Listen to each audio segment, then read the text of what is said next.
और भले ही अमेरिका के राष्ट्रपति डोनाल्ड ट्रंप दावा करें कि वो ईरान को तबाह कर देंगे, लेकिन तमाम धमकियों के बावजूद ईरान रत्ती भर भी झुकने को तैयार नहीं है। ईरान ने तो यहां तक दावा कर दिया है कि वो अमेरिका और इजरायली अड्डों पर ऐसे घातक हथियारों से हमला करेगा जो ट्रंप और नेतन्याहू के लिए हार्ट अटैक जैसा होगा।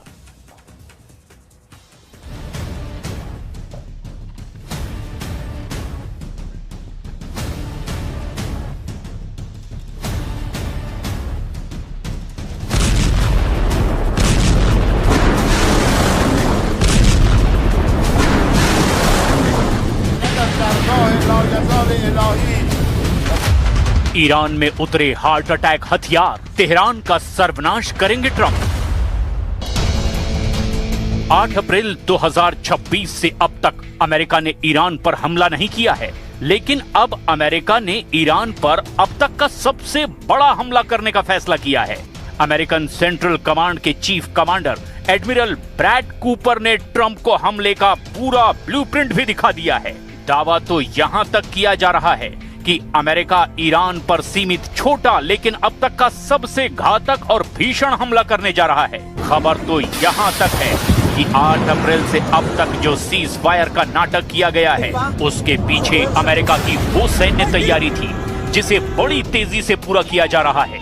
अब अमेरिका और इजराइल ने ईरान में 3 मुख्य टारगेट लॉक कर दिए हैं। पहला, ईरान के वो टॉप लीडर, कमांडर और जनरल मारे जाएंगे जो अमेरिका की परमाणु शर्तों को मानने से साफ इनकार कर रहे हैं। इसके अलावा अमेरिका ईरान के करीब 3000 तेल कुओं को तबाह करके उसे पूरी तरह से तबाह कर देना चाहता है। और तीसरा सबसे जरूरी टारगेट है ईरान के वो परमाणु ठिकाने जहां अभी भी 440 से 460 किलो तक संवर्धित यूरेनियम मौजूद है। वहीं दूसरी तरफ ईरान ने दो टूक कहा है, अगर अमेरिका और इजराइल ने भूलकर भी हमला किया तो ईरान ऐसे हथियारों से हमला करेगा जो ट्रंप और नेतन्याहू के लिए किसी हार्ट अटैक से कम साबित नहीं होंगे। इस बीच सबसे चौंकाने वाली खौफनाक रिपोर्ट ये है कि ईरान किसी भी वक्त परमाणु बम बना सकता है। इन सब खबरों की अब फुल डिटेल के साथ वो विश्लेषण देखिए जो ये साबित करने जा रहा है कि दुनिया अब सर्वनाश युद्ध में प्रवेश कर चुकी है। हाइपरसोनिक हमले को तैयार अमेरिका, हार्ट अटैक हमला करेगा ईरान।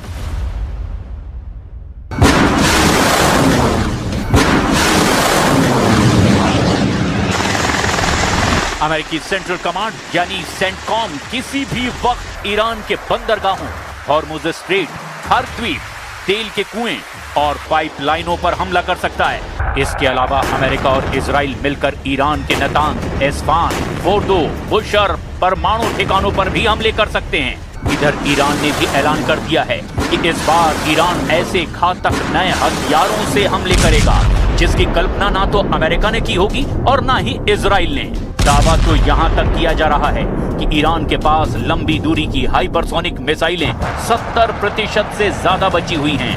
इधर खबर ये है कि अमेरिका भी अपनी डार्क ईगल हाइपरसोनिक मिसाइलों से ईरान में बड़े ठिकानों को निशाना बना सकता है। खबर है कि अमेरिका की डार्क ईगल 5 मैक की रफ्तार यानी लगभग 6100 किलोमीटर प्रति घंटे की रफ्तार से ईरान पर हमला कर सकती है। वहीं दूसरी तरफ ईरान की नेवी कमांडर ने ऐसा दावा किया है जिसे सुनकर ट्रंप और नेतन्याहू भी बेहद तनाव में आ गए हैं। ईरान की सरकारी मीडिया में ईरानी नेवी के commander rear admiral Shahram Irani ने जो कहा उसे सुनकर आप भी हैरान रह जाएंगे। ईरान ने अमेरिका और इजराइल के खिलाफ नए हथियार का इस्तेमाल करने की धमकी दी है। ईरान ने कहा है कि उसका ये हथियार दुश्मन के खेमे में खलबली मचा देगा। ईरान ने ये हथियार निकालने की धमकी ऐसे वक्त में दी है जब अमेरिकी राष्ट्रपति डोनाल्ड ट्रंप ने उनके समझौते के प्रस्ताव को ठुकरा दिया है। ट्रंप ने ईरानी प्रपोजल को ठुकराते हुए कहा कि हॉर्मुज स्ट्रेट के आसपास अमेरिकी नेवी की नाकाबंदी जारी रहेगी। ईरान के सरकारी मीडिया ने नेवी के commander rear admiral Shahram Irani का बयान जारी किया है। बयान में शाहराम ने कहा कि इस्लामिक गणराज्य ईरान के एक ऐसे हथियार का सामना अब दुश्मन की सेना को करना पड़ेगा जिससे वो बहुत ज्यादा डरते हैं। ये हथियार दुश्मनों के एकदम करीब है। मुझे डर है कि उनके नेताओं को हार्ट अटैक आ सकता है। ईरान की इस नई धमकी से फिर से लड़ाई छिड़ने का अंदेशा पैदा हो गया है। ईरानी नेवी के कमांडर ने एक बयान में कहा कि उनकी ओर से अमेरिकी विमान वाहक पोत अब्राहम लिंकन पर हमले किए गए हैं। इसमें कम से कम